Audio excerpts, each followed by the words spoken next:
part 2 of the video. For part 2, what you need to do is get 3 sides that add to 1,000.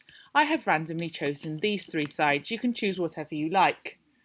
In order to find out the area of a non-right angle triangle, you have to use the formula to do with cosine. The cosine formula we're going to use has this as the numerator and this as the denominator. So the first thing we're going to do is work out the numerator. The answer to the numerator of this problem using b squared plus c squared minus a squared is this number here. If I make the screen bigger, you can see the equation I've used here. B squared, b2 times b2, because that's where we've put b, plus c2 times c2, minus a2 times a2. Press enter. Similarly, for 2bc, we're going to do what we expect. So we're going to write down 2 times b times c. Let me try and change the colour of the text now. So our answer to this problem is going to be the following.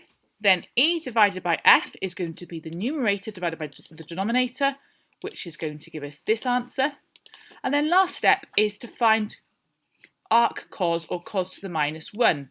So what you do is you write down a cos, which is arc cos, and we get the following, a cos of g2, and that gives us the angle. However, this angle is in radians. We don't know what radians are. You may want to investigate radians further.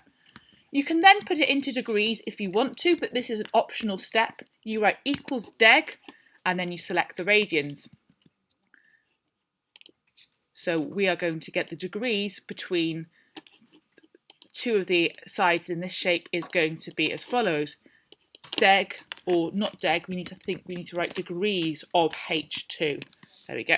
That's our angle. Now, for this formula, it's going to expect us to use the radian angle. So we write down equals 0.5 star b star c times sine of bracket a. We choose the radian answer. We close the bracket, we press enter, and that is our first example. Remember, if you would like to continue this pattern, all you need to do for each cell is take the cell and then just drag it down, and it will do the pattern for you. And you do it for each cell, and then you have your whole pattern. Like before, you need to analyse which one has the biggest area.